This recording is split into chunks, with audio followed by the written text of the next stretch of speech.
Welcome everybody out to podcast number, and this is 464. We're going to talk about doing a production comparison. Stay with us. This is the Elevate Construction Podcast, delivering remarkable content for workers, leaders, and companies in construction wanting to take their next step.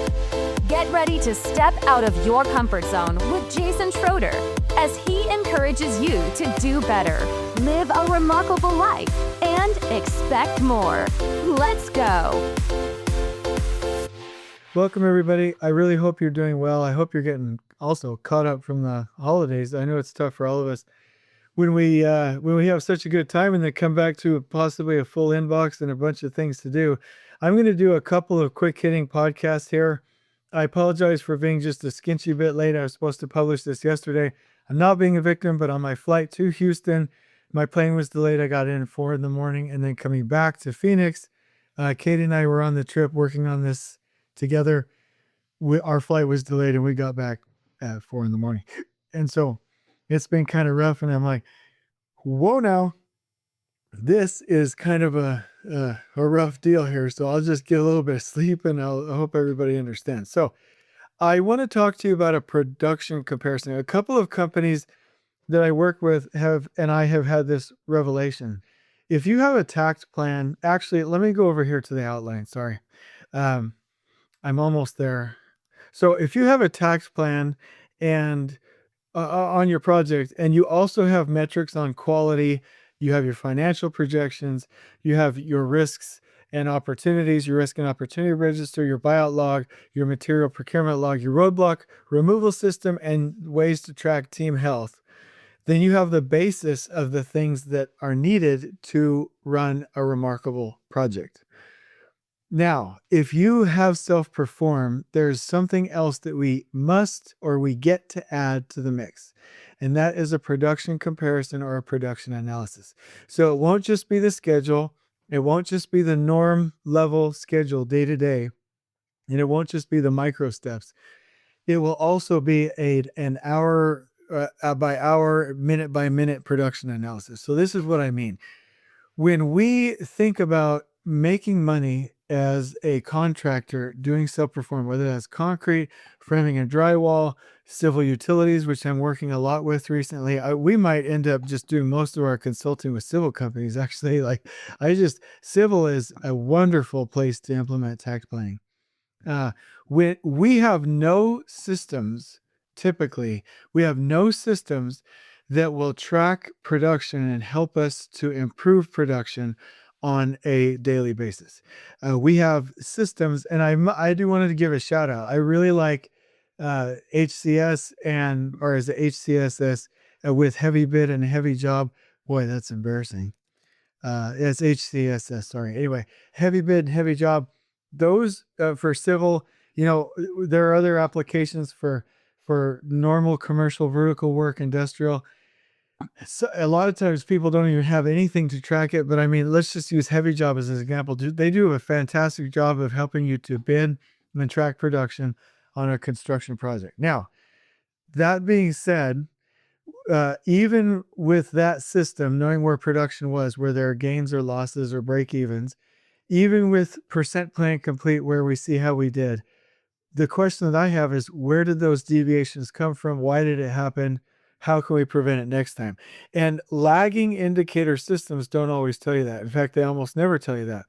And we're not looking deep enough. So imagine an Excel sheet, and I love Excel, so hopefully that doesn't bother you.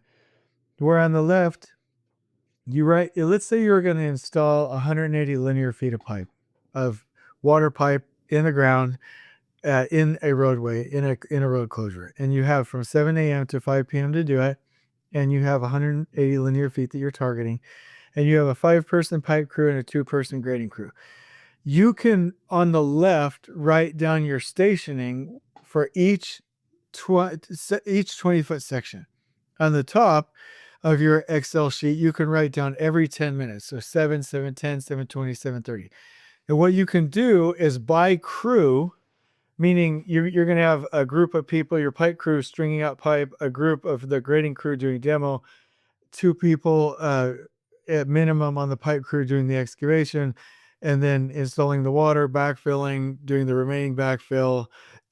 Basically, you have little crew compositions. They're micro crews. So the whole crew is the whole 7 people, but your micro crew is where you break out by area what they're doing. And so what you can do every 10 minutes is say, in each of these stations, and it's a little matrix, every 10 minutes, where is everybody? And there are some genius builders that can go do this, where they map it out and they're like, in order for you to get 180 linear feet a day, you're going to have to install pipe every 40 minutes in all of your stations, which will then give you time for grading.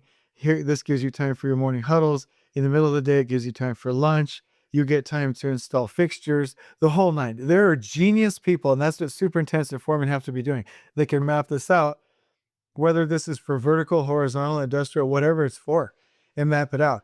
And that will tell everybody where they're supposed to be at key points throughout the day in order to make production safely so that people aren't stacked on top of each other and we're not doing unsafe work.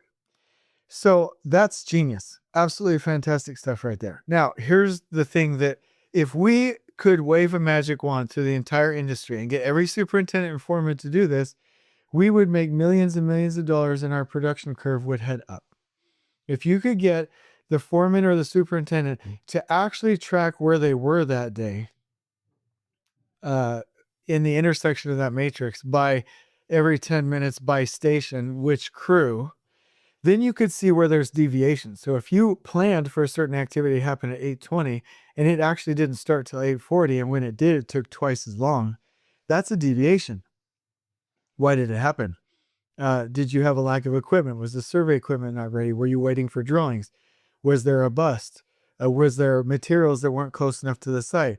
Did you have somebody that had to literally drive a truck all the way back to the office to go to the bathroom?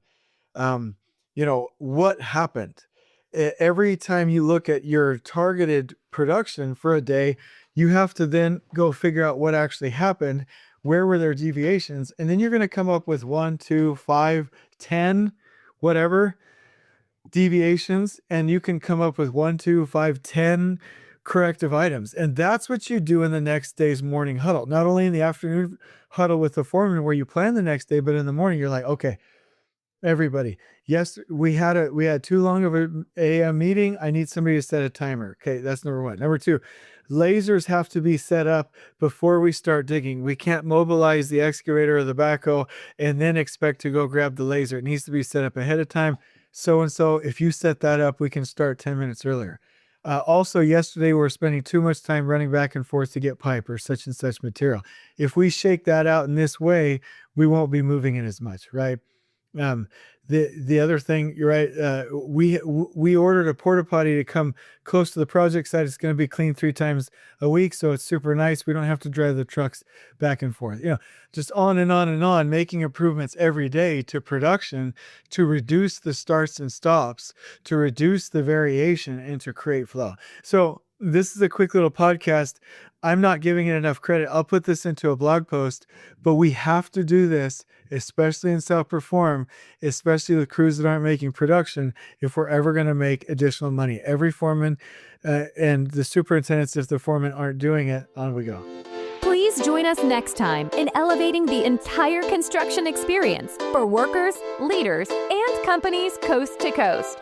If you're enjoying the show, please feel free to share with your construction colleagues and help us spread the word by rating, subscribing, and leaving a review on your preferred podcast listening platform. We really appreciate it.